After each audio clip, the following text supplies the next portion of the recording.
All right. Welcome back to another episode of Light Skin, episode 49, one away from half a century.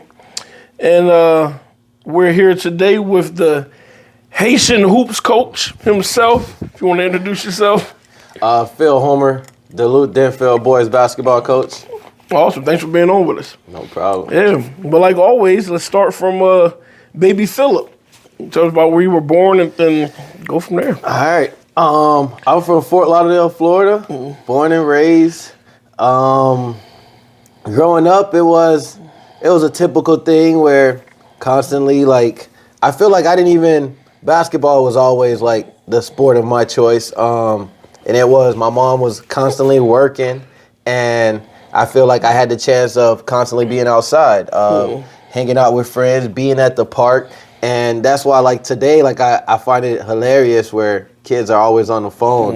But when I think back to growing up, I'm at the park from morning to nighttime. It's like street lights come on, we know, all right, I got to get home because I don't need mom coming out looking for me or worried or anything like that. But I feel like that was it for me, where started playing basketball and was playing in middle school. Went to, back then it was, you get to other middle schools, play other middle schools, and we ended up winning the championship when I played in middle school. Got to high school, played basketball all 4 of my years, and I think I was in a great situation where I played in Florida. You only have junior varsity and you got varsity. There's no C team, there's no 3 teams. So I think I played 3 games of JV my freshman year, and then got pulled up to varsity, and then never looked back since. So after high school, I think the biggest issue I made was my senior year of high school, I didn't go to class. It was one of those things where I know I'm graduating. It's my last year. I think I was in gym classes all day playing basketball. So after high school, I think I was supposed to go to University of Central Florida and off a basketball scholarship, but it was one of those things where they were recruiting me, but I had no idea because they were reaching out to my coach. But my coach was a math teacher, so when he gets the letters and stuff, it's just on his desk. And I think it wasn't until the end of the school year, May, I was in his room playing around on his desk, and I seen this letter, see my name on it, been sick. Opened it up, and I'm like, wait, what is this? So I asked him about it. He was like, what do you mean? I said, this letter, it says my name on it from University of Central Florida. And he was like, oh, I ain't even know nothing about it. And so it turns out I reached out to the coach trying to see, is it still a chance? And they were like, unfortunately, we're done recruiting. We figured since you or your coach never responded that you found another place to go. So that had me just wondering what could have been. But it was one of those things that I was like, whatever, it is what it is. And one of my old coaches reached out to Rainy River, which is here in Minnesota. And so I don't even know how he had contact with them, but I think in the past they were sending football players and basketball players to the junior colleges. So we got in contact with the coach, and he was like, yeah, he heard a lot of good stuff about me. He would love to have me. So we planned the trip, and I ended up in I Falls, played 1 year at Rainy River. Then I ended up, after that 1 year, went to a D2 in Texas called Midwestern State. Went there for 2 years. And I think around that time, I ended up tearing my ACL. And when I tear my ACL, the girl I was with at the time, that's when I had my firstborn son, Zeke. And she was originally from Minnesota. And she told me, I'm homesick. I want to move back. And I'm like, but I got a good thing going here for me. Because even although I tore my ACL, the coach was like, I got a scholarship coming up back for you. And it was one of those things that I was like, dang, do I stay? Although she's leaving. And I'm like, I didn't want to be away from my kids. So I'm like, you know what? Whatever. We can go back to Minnesota. So that's how I ended up back in Duluth. And when I got to Duluth, walked on and talked to the coach at UMD. And he talked to my old coach because my old coach realized that it was out of my control as far as me leaving. So he basically just said that the coach was straight up with me. And it was like Gary Holquist. He looked me in the eyes and he was like, listen, if you just want to be on a team, you could be on a team, but I already have my team here. And he was like, so I have no issue allowing you to be on a team. But basically, he just kept this straight up with me that you wouldn't play. You ain't playing. Yeah, you ain't playing because you won't be on the roster. Yep, I got my team. So, but before I left his office, because I totally understood where he was coming from. I walked in there on crutches after I just had knee surgery, so he didn't know how if I was gonna heal up properly. And so before I left, he was like, "But one thing I'm gonna tell you, I'm gonna play my best 5 guys." I'm like, "That's all I needed to hear." Once you say that, I'm good to go. I'm locked in right now. So it ended up, it all worked out. Like I got valuable minutes when I played at UMD, and then so when I finished up there, ended up getting my bachelor's degree in psychology, and then I was always on the fence as far as coaching. I was like, do I really have patience to deal with other people's kids, and especially when times get hard and they get to talking back and little things like that. I used to always wonder, like, am I capable of handling that? And now you find out it ain't the kids. Yeah, I just want to say that the kids is the easy part of it all. It's the parents. Just like, man, I feel like dealing with them grown ass kids, but. And no, especially that. It's like, and I know, like, when I first got into coaching, that was the biggest thing where I was telling parents, listen, I'm not going to be going back and forth, like, with you wondering, why isn't my kid playing? Understand that my job is to play the kids that's going to give me the best chance to win. The best 5. So it's not like I'm out here saying, oh, I don't like your kid. No, that's not the case. That's never the case. So I even remember, like, my first year when I actually got the job at Denfeld, I had parents reaching out to me. There was, like, I think there was one situation where there was one kid, I didn't even realize I didn't play him. But he wasn't a kid that was getting a lot of minutes for me.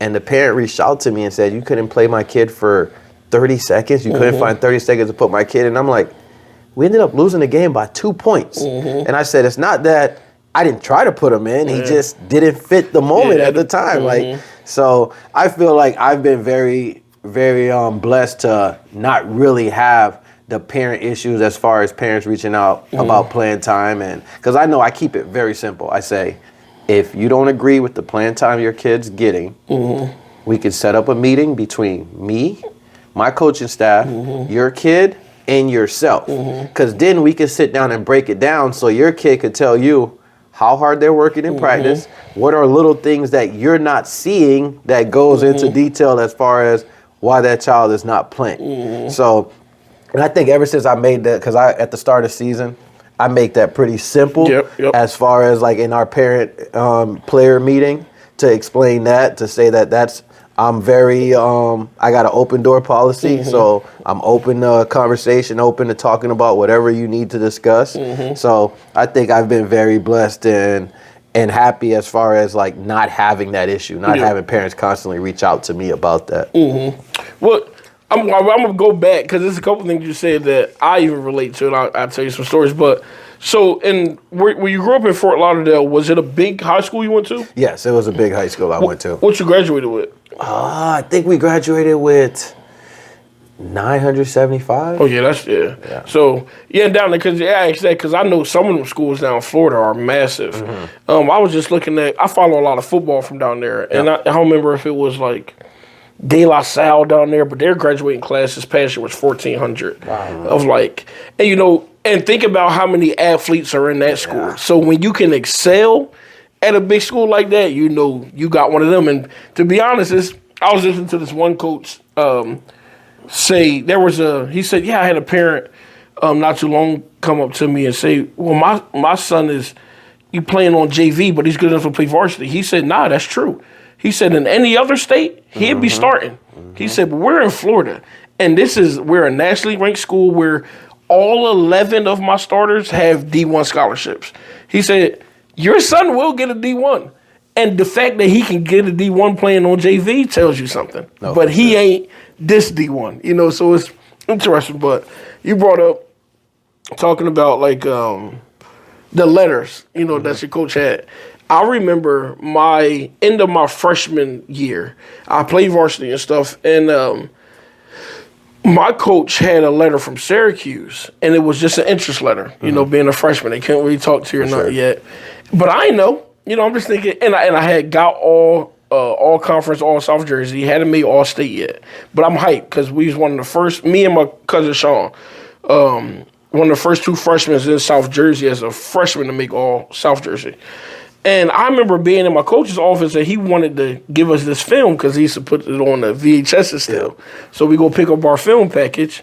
And I see a letter. I was like, oh, shoot, who got a letter from Syracuse? He's like, oh, yeah, that's yours. I said, what? He had got that letter 2 months prior. And I said, why you ain't tell us? He's like, I didn't think you was ready.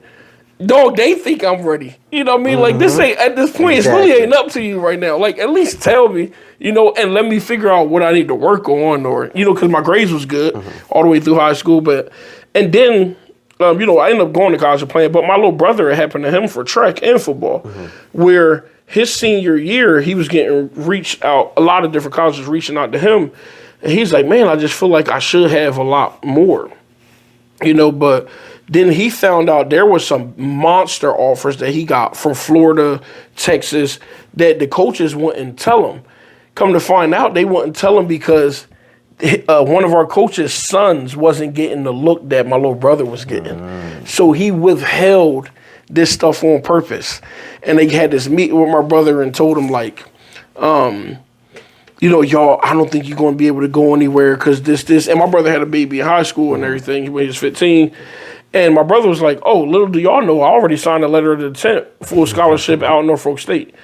Oh, really? They was like, yeah, you withheld that from me, so I feel like I need to tell y'all nothing. You know, and it's like, yo, it's crazy when you encounter some of that stuff. And that's the thing. It's like, in today's society now, social media and everything. So it's impossible. They could bypass the coach. And yeah, but back then, it's like whenever I think back to it, I'm like, my life, the things that happened in my life could have been completely different. Yeah. But I think that's one thing every coaching staff needs is a dedicated person to go through college, letters and stuff. Because you think of all the training. I mean, you know this as a high school coach. You got to do training on concussion, abuse, all these sorts of things. And yet nobody really talks about how to sort of bridge the gap from high school to college. I mean, there's a little bit, but not enough.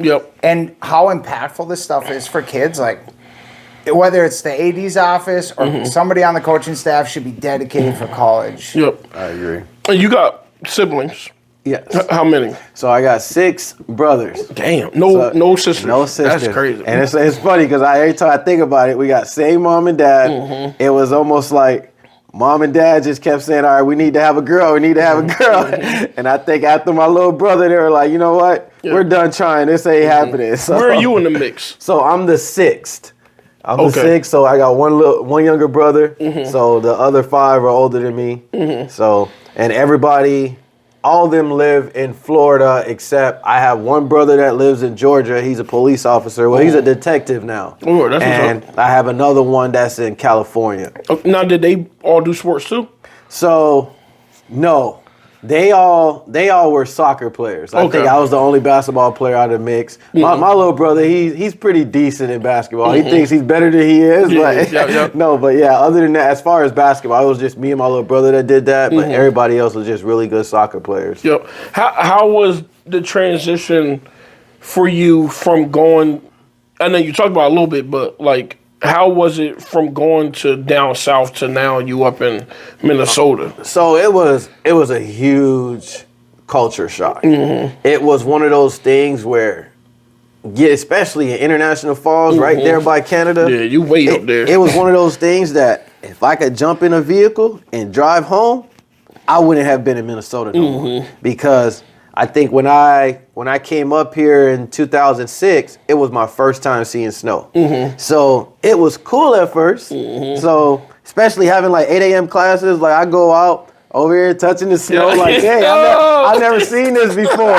But after 3 or 4 days, I'm like, damn, it's still snowing? Hold on, what's going on here? And it just started getting higher and higher. But I think like it really tested me as far as saying that, all right, I feel like if I could do this where I'm not having, because it was my first time being away from home, being away from my mom and all those things of like constantly calling her like, Mom, you need to come up here and cook for me. Yeah. It's like I'm living with all these other football players, basketball players that I don't really know. And so I think it really tested me as far as living on my own, being able to make it, and as well as understanding, all right, I'm here for my education and to play basketball. Yep. So I think with that sense, it helped me grow. It helped me become like a better person to the fact that, all right, if I could live here and do things on my own, I could live anywhere. For sure. Yep. So I would definitely say like my first year was tough only because I was like, dang, there was some days like, especially with the snow, the weather.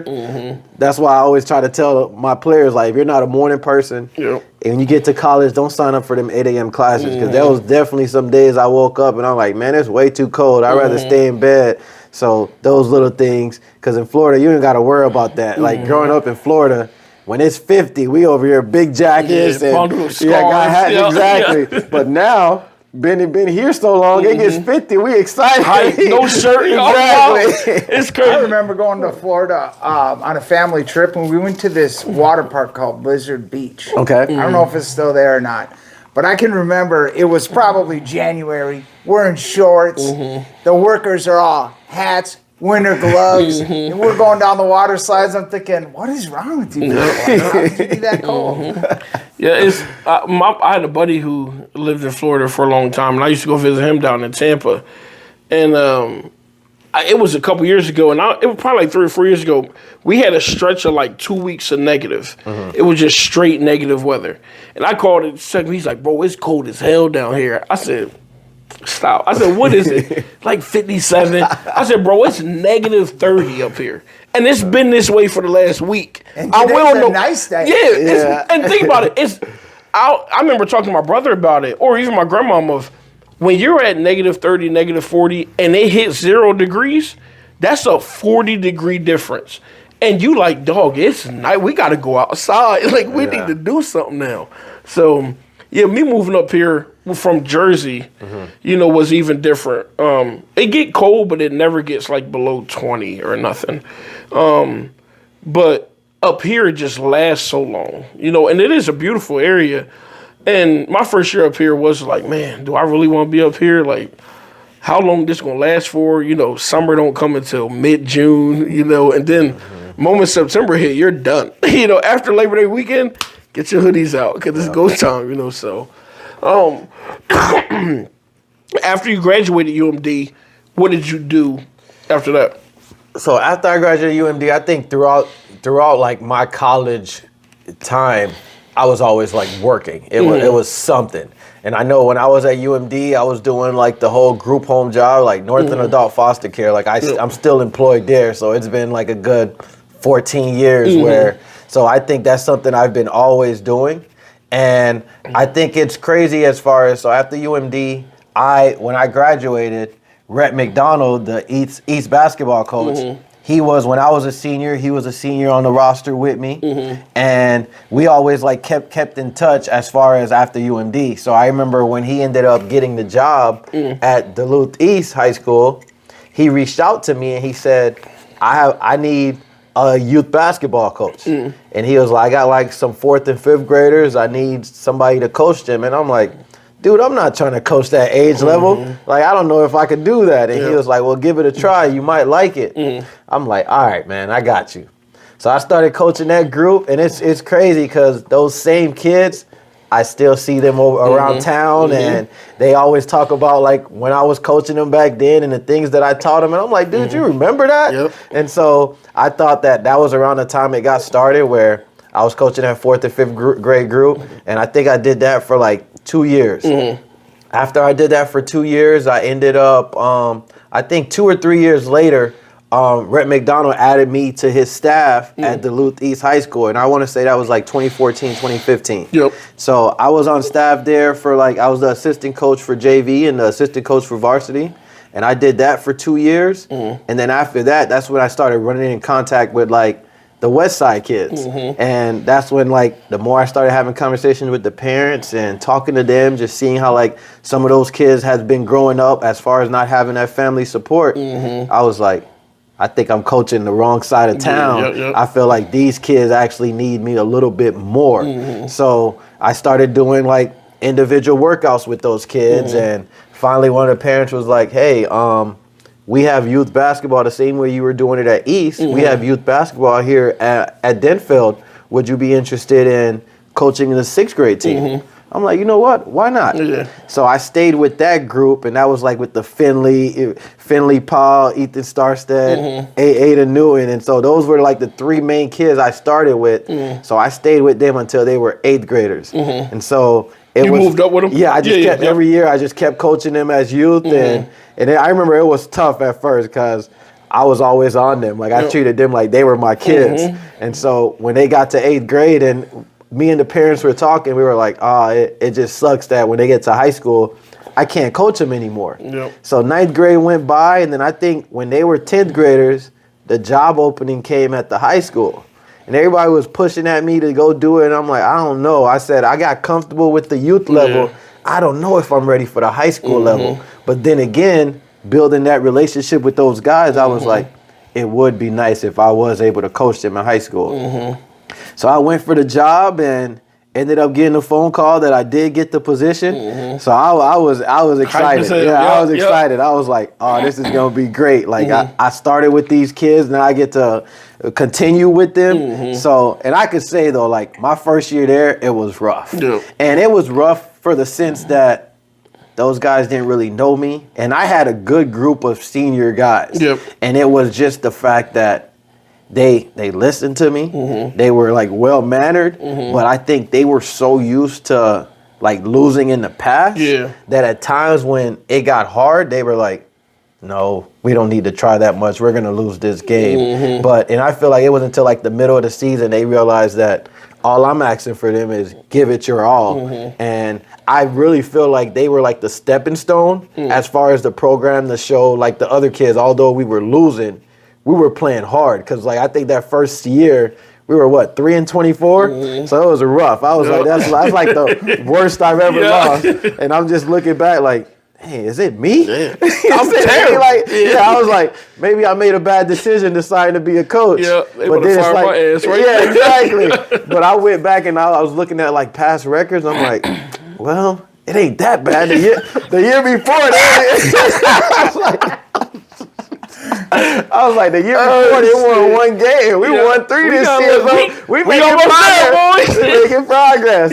So I was looking at it with that sense, and then so like losing those seniors, I was like, because even I think that was the time where it was. If I think back 2 years before that, I met Marnarius like when he was in 6th grade. Seeing this kid and just seeing that he was a very fast kid and he was well mannered, and I was like, man, you got potential. If you put in some work, you could be a really good basketball player. And that's when around the time we used to go to the Encounter and play basketball. And I was like, I started telling him the days we're in the Encounter, I'm like, if you could start showing up, we could start working on little things. And then I remember when he was in 7th grade, I was like, you need to go try out for that high school team and see if you can make the C team. And he never listened to me.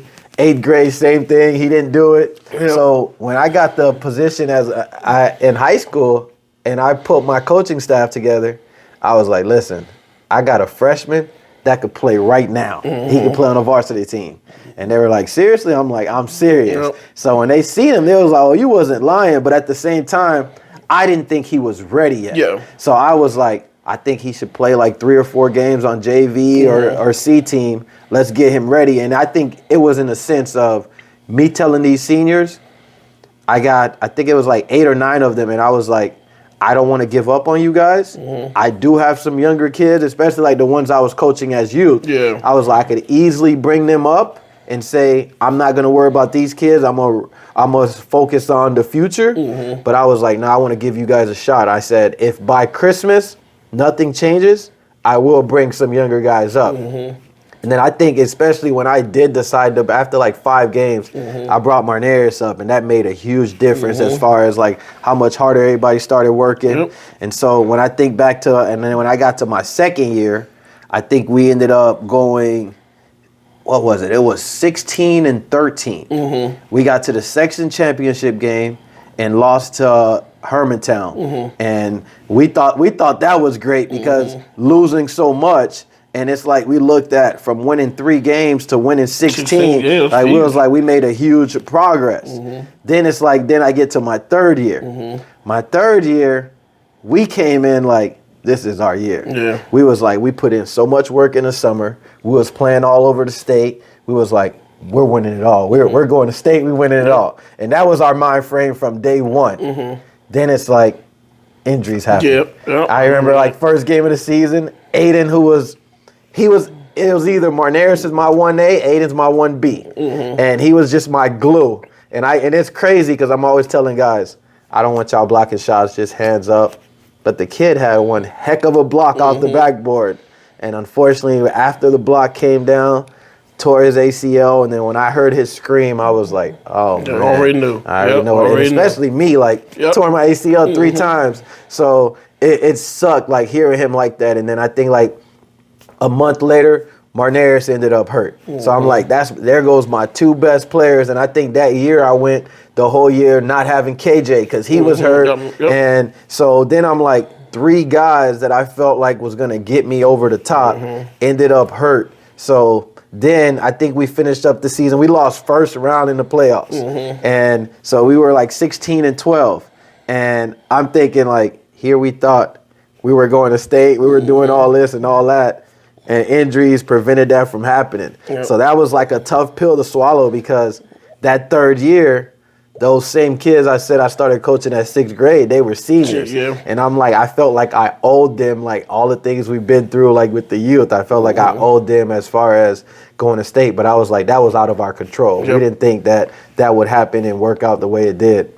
So fast forward to this year. This year, and it's crazy because on our group name for our team, they named it State Bound. Basically from day one saying, we feel like we got cheated out of the chance of getting there last year, so we're going to make it happen this year. And coming in, I was a little optimistic as far as how would things actually work out because I don't think last summer guys worked as hard as I wanted them to work. They weren't really like in the gym as much as I wanted them to be in the gym. But it was almost like when November came, it's like a light switch got flipped and the guys were focused. And I told them like from day one, listen, we could do something special. Because even when I think about my first year getting hired, getting a job, I walked around the gym looking at banners, and I'm like, 2004 was the last time you guys did this? Like, that's crazy to me. And I'm like, one day we're going to change it. And especially thinking like my 3rd year, I thought that was going to be the year. And so I was like, I kept telling them like every day in practice, we'll point at that. And I'm like, if you guys really lock in and focus, we could make something happen where it could say 2025. And I think all it was getting the guys to actually believe that, to not really think that we're just talking. And I feel like throughout the year, I had a lot of conversation with the guys telling them, us coaches shouldn't want it more than you guys. Losing shouldn't affect us more than it affects you guys. And it's like, I always tell them, at the end of the day, it is just a basketball game. It's just a game, but at the same time, if you guys want to be competitors, if you guys want to be different and change history, we're going to have to stand out. We're going to have to do the little things. And so I thought it was very special as far as this year getting it done. This year was jumping, though. I thought, and especially seeing the gym fills up because I know one thing I'm still not a fan of, that stupid hunter's license. I feel like that holds us back a lot as far as filling up our home gym, but it's still seeing the support, especially that championship game at East. Because then when I think back to 2 years ago, when we played Hermantown in the section championship. At East. At East, the gym was packed. So what's hunter's license? So hunter's license is basically saying, like, let's say if a student has a bunch of absences, if they're like failing a class, that stops them from attending school dances. It stops them from attending home basketball games, football games. And I guess they said it's the same thing for hockey. So they said that if you have those issues where you have unexcused absences, all that is going to stop you. And I think the only issue I have with that is outside of school. If it's something like during school hours and you want to implement that, it makes sense. But let's say if you're suspended I'm totally fine with saying these kids can't attend these events. But I feel like when you're stopping them, and especially I'm thinking, all right, you're still charging the kids to pay to get in the games. And I'm like, I know every school needs the funds. So then to keep that part away, but I'm like, at the end of the day, though, it gives these kids a chance to support their peers. So stopping that, I'm like, I feel like that's really affecting the kids. That's affecting them to just grow and be themselves. And even how you play, too. No, for sure. Like, I mean, we went in that East, when we got in that East gym, and you realize there was 1,200 people in there. And they turned away maybe 150. Yeah. But the warm-ups alone, when Denfeld came out and they saw the amount of people that was there to support, Joe, I'm gonna tell you right now, I thought I was about to play. I'm getting butterfly. It's hype, and I was acting up that game. I got pom poms. I'm wilding, but the energy was just insane, and you feel that, especially as a player. I mean, and you know from playing sports, and probably you in high school, and I remember even going to college. Like when you travel, you look up, you see a sea of our colors. Oh, it's go time. Well, and I graduated Denfeld in 2001. And like 99 and 2000, the basketball team was really good. Went to state, and it was the same thing. Everybody came out. I mean, we would shave our heads, put, paint down our faces, and it was wild. It was such a great time. And I feel like that's something Denfeld has lacked for a period of time, and I feel like it's starting to come back, which is really cool. No, and that's the thing, too, though, because when you think about, all right, ISD 709, we have Duluth East, we have Duluth Denfeld. I remember this year, our second time playing East, just looking at their student section, and I'm just watching, and I'm like, I'm jealous of that. Like, they're just, and I said, what stops us from being able to do that is the hunter's license. But yeah, I totally agree that I feel like that energy is coming back and guys are like invested, and especially seeing the support that we get. We're getting people, especially when we went to the state tournament, seeing that we still had fans. Insane amount. I thought that was crazy because that was showing that they really believed in what we were doing. And I know that made the guys feel really good too because yeah, like you said, you see a bunch of people that you know, people that's cheering for you, it lifts you up. It makes you want to go all out. So that was dope, I got to say. Good. I was just going to back up. One part of your story that's really cool, and I know Pez and I can relate, is like working with that youth and then having an opportunity to move up. And that's one thing. I've been coaching youth football for 24 years. Pez has been with me for like 5 years now, something like that. And we find these kids raw, never played football.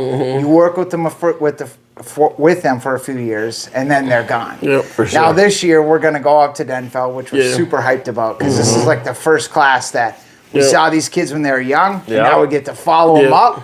It's going to be sweet. And we say all the time, like, oh, I wish we could follow that group. You say it every year. No, for sure. This year we did. We had such a good group because now we got my nearest little brother who played for us, and our quarterback who got varsity minutes with you, an 8th grader, and it's like we always say, man, this would be the group, and now we get to finally go up with a group, and it's like, what is that going to be like to really develop kids in a way where you couldn't in the youth? Because like you said, you get them in August and they're going in November. Now we see them year round now, so we can be on them in the classroom, in the weight room, off-season workouts, season, stuff like that. And that's just going to be a whole different animal, which I'm hyped as hell about. I can imagine how you feeling too, so. No, and I think that's key though, because it's like feeling like when all right, I've done things the right way.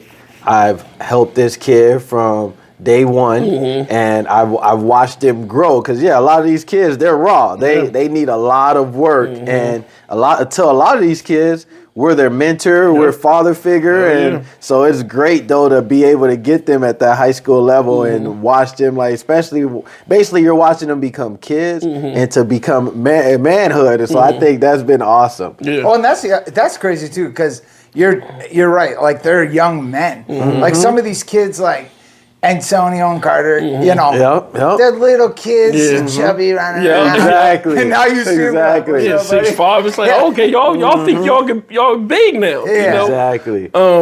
And I know for you it's a balance too because you have shit. How many kids y'all got now? We got seven kids. You know, and then go ahead. No, and speaking of that, it's at times it's tough because, and that's why I tell the kids, like, although this is something I love coaching, but I'm sacrificing a lot, especially thinking of there's mornings where there's days where I go to sleep 3 a.m. and here I am up at 6 a.m. to go rebound for guys. And so I always tell them, like, if I'm sacrificing so much for you, please don't waste my time. Please, when you're in here, go all out because yes, I have my own kids at home, and that's why I tell them at times, if I really wanted, I could say, no, we'll just practice 2 days a week. I'm going to spend time with my family. I'm not, it's pointless. You guys don't care about it. So I also feel like this year was very rewarding knowing that I sacrificed so much time away from my family, and it's almost like it paid off where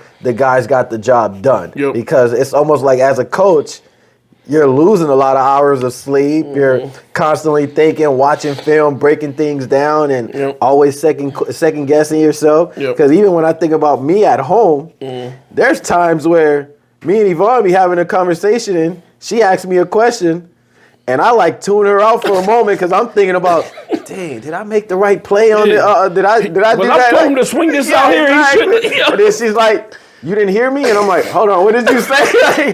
And I'm like, I got my mind the wrong place. Never mind. I'll tell you what, that's the mark of a good coach, though.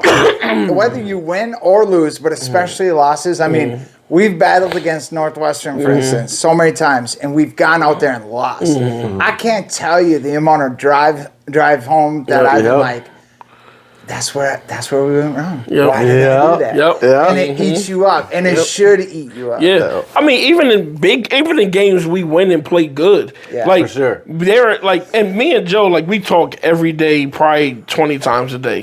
And there are times during the season, it's 10 o'clock, Joe.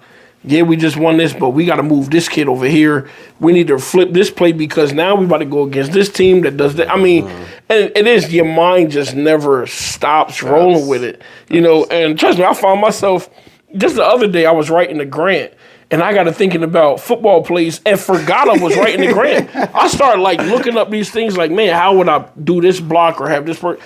I was like, yo, I love this shit. Like, you know what I mean? So no, when your mind gets to that point, you're like, oh, okay, I'm doing this for the right reason. I'm really invested. So do you have, not that you think about it now, but do you have aspirations of ever coaching at a higher level than high school? I have definitely thought about it, and I thought about it because then at that point, I'm like, it's not just having the kids that's in the area that plays for me. I get the opportunity of going out, grabbing kids and seeing kids that fit my playing style. So it definitely has crossed my mind.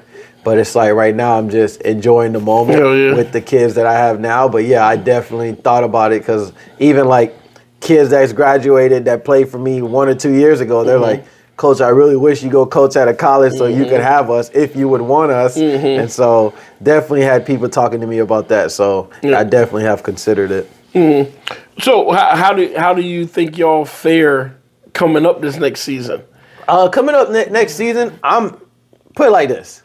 There's no replacing Marnaires. There's no replacing like Josh Rock. And especially like when I think about Josh Rock, I think when I first started coaching, first thing I said is, it doesn't take skills to play defense. That's just hard work and that's just grit. And I felt like he has done that for me. Like, and he's a kid, he's not gonna score 20 points for you. And I always tell them, like, biggest thing, I'm like, everybody's gonna mess up. You're gonna make mistakes. Nobody's gonna have a perfect game.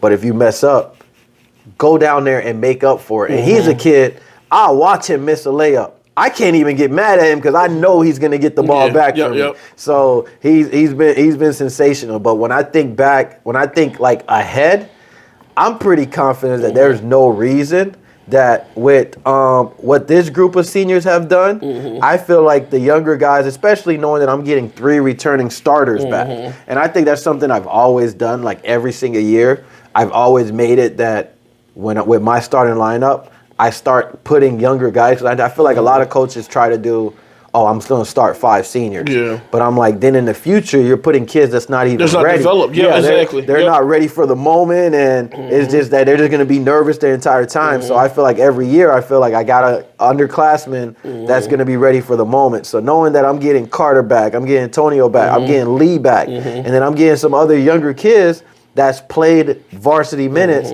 so they know what it's going to take. I'm really excited about it because I'm like, if guys are willing to put in the work, and especially I know when I tell them, I'm like, look at Marnares, for example. I said, some of you 8th graders, because I had 2 8th graders that got some varsity minutes this year. I'm like, he never played high school in 8th grade. Yep. He didn't start playing till 9th grade, and I was like, look at him. He still became the all-time leading scorer. But it was, I feel like he kind of led by example where there was games we finished the game by like 8:55, 9 o'clock at night. But here the next morning, me and him are in the gym at 6 a.m. and he's getting shots up. So I feel like that's showing those younger guys, oh, this is what it takes. Yep. So I feel like we have a very good chance of doing the same thing we did this year. But at the same time, it's not going to be easy because now we got a target on our backs. Yeah, that's Before, they didn't pick us for anything. I think they picked us to finish 3rd in the section. So, but now I'm sure like they're gonna be like, oh, Denfeld actually did something. So now everybody's gonna want to beat us. Yeah. So I know like if those 3 main guys that started last year put in the work this summer,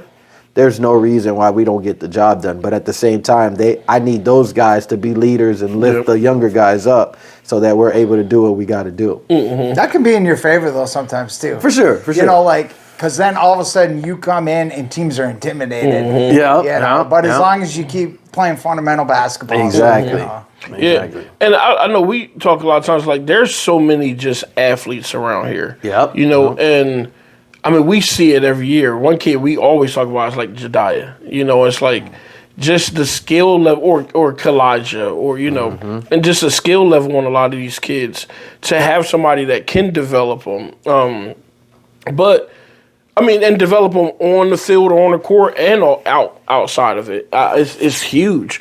And help them become leaders that these younger guys will want to look up to. Because we got a lot of lazy kids, too. That's off season. It's like, y'all don't want to do nothing. And y'all don't understand. You know, and I think it was good for them going up to state, the basketball team, because I talked to Antonio all the time. I was like, hey, you see what it's like to play some D1 kids now. You know, and to be honest, it ain't like you that far off, you know, but it takes that much work because when you home playing games or you know, sitting around doing whatever, these kids working, you know, like.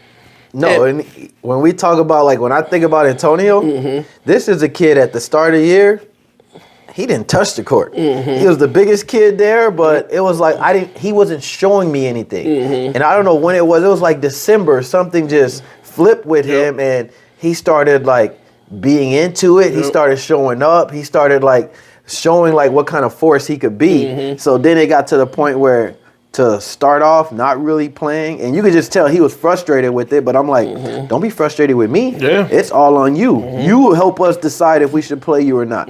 So I think like, especially when we got to state, when they were interviewing him and this dude said this was the highlight of my life, I was like, that is crazy, because this was a kid that didn't really care. I really felt like he only played basketball because his brother was playing. I didn't think that he had any care, because I even told him, I'm like, dude, I know you're one heck of a football player just off your size. And I'm like, with basketball, for me, all I really need you to do is set some really good screens, rebound for me. I ain't even mention the scoring part. I'm like, do those 2 things and we'll be successful. And then it's like he started realizing, oh, I could do that. I can do this. I could score down low too. And he started being like, and I tried to tell him, I'm like, dude, my first year when I took over this program, I was always throw it inside. I'm like, I love if we have a big guy that can score down there. I love playing inside out. But if we don't really have it, there's no reason of forcing it. So, and then there's times where he's like, I remember one time he got upset because he was like, I'm open and they're not passing me the ball. And that was the time when I realized, oh, he's all into it. Yeah, he's ready now. Okay, that's what I needed. Because at first I thought you were just here to be here. You didn't really care. So that's been awesome. We're going to have to talk to him, actually, because the highlight of his life. That's what I said. And not the 8th grade championship. That was a huge moment. That's crazy. I mean, that rubbed me wrong just now. And nothing against you, but I'm going to talk to bro Antonio, just know we coming. So, but I will say one of my favorite things is watching kids develop, like, and become what you knew they could the entire time. For sure. And for me, I remember when Vaughn came to work and she told me about he had a double-double. Yep. One of these games. Yeah, like Vaughn 25 and 15. He was so excited about that. And Vaughn was like, Pez, she said, I don't know what got into this kid. But I'm thinking, Vaughn, stop. So I go to the next game. Her next home game, he going off. And I'm hyped. And I can't sit down during the games. I'm holding their baby, just pacing back and forth. I'm like, Antonio is snapping. Like, yo, now you get your size. You can be dominant. And what do we say to our kids all the time? If you can dominate, dominate. That's what, if you can, why play down to somebody else's skill level? That is insane to me. So, which is a struggle in youth sports. Oh, for sure. Because not only do kids want to do it, but they feel pressure from like officials and other coaches, like from visiting teams to play down. Yeah, yep. Yeah, I mean, and that bothers me about it, even in the league that we coach in, is like you get some, a kid like Cortavius, who is, I don't know what the hell wrong with Cortavius, but he's a grown ass man. Nah, yeah, his body structure. That man. He's a sixth grader that we played up in our 8th grade championship. Jerry had to change his pants because his knee pads didn't cover his knees. So Joe was like, what do we do? I said, put Cord in. He said, you sure? Give Cord the ball. We just need it for a carry. He'd do all right. We give Cord the ball. He runs 67 yards. And it was insane. We look over. What the hell? Who was that? Like, that's and we were playing a good team. A really good team. Yeah. So it's like, we got the kids out here, and and I think even with that though, like when they have us supporting them, being there for them, that makes them like want to run through the wall for us, and I think that's huge because especially like some of the players I got, like I tell them from day one, listen, I'm gonna yell at you, I'm gonna be in your face. Don't think it's nothing against you. Yep. It's all love. It's me pushing you to your full potential. Because I know, especially when I think about Carter, I've had that issue with him all the time. And the example I tell him, I'm like, Carter, do you ever see Marnez talk back to me? I'm like, in the past, he's mumbled things under his breath. But he's always like, and he was like, no, you're right. Marnez never talks back. And I'm like, that's all I'm trying to have you understand. Because at the next level, you talk back to a coach. Goodbye. Dude, you know how many other players they could go find? They're not going to deal with that. And I'm like, if I prepare you right now for that situation, at the next level, it's going to seem easy. You're going to be like, oh, coach was always on me about this, so now I don't have to worry. Yep. So I think it's good, though, that I tell them from straight on, like, I'm going to yell at you, and I'm going to demand your best, and that's what I need you to give me. Yep. Here's an interesting question is, I know a lot of players have routines. As a coach, do you got a routine for you, like how you get ready for games? Good question. I bet you do, but it's hard to find. That's the thing. I'm like, I don't really know. It might just be a second nature That's thing. the thing. I'm probably so used to doing it that I can't even think about it. Like, one thing for me, while you're thinking, I know Pez does, and I don't think I do as much because I don't want to think about it. I just want to get to the game and go. You see, I pace. Yeah. Like, and just to really focus in. And a lot of times I'll go through like every call I have in my mind for that game. Like, and not knowing when I'm going to use it, just knowing I'm going to use it at some point. What it needs to look like, all of that. And we got a lot of different calls on our defense now, too. So it is this. And I know me, something that I find myself doing, like, I watch a lot of film. And then it's like when I'm done watching, I feel like I didn't watch enough. I feel like I missed something. But then I'm like, all right, I don't want to overdo this. The game still has to happen.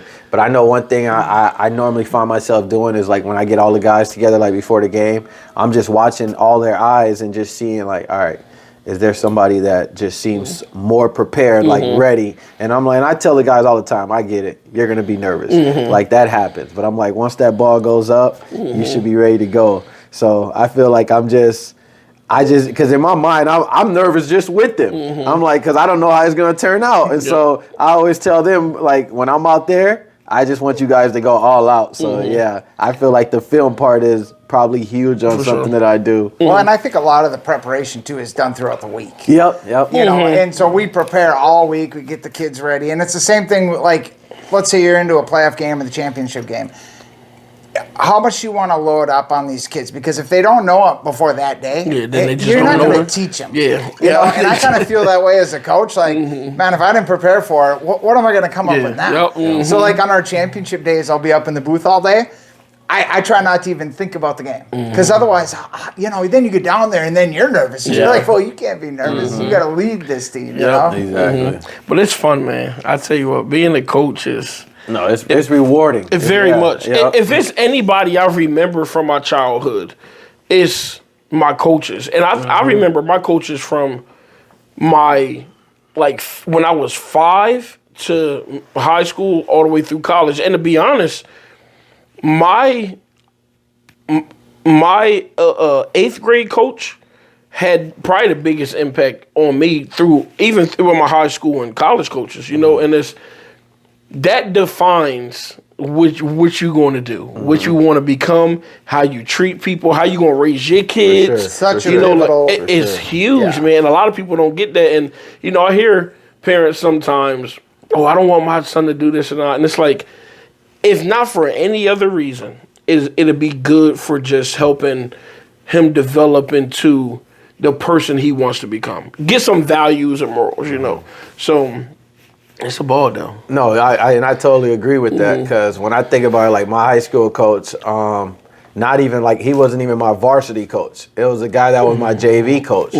Kept in contact with him all these years and always like trying to pick his brain to see certain things. And it's just crazy like the effect he had on me, knowing that he only coached me like probably one time like AAU and then coached me my freshman year.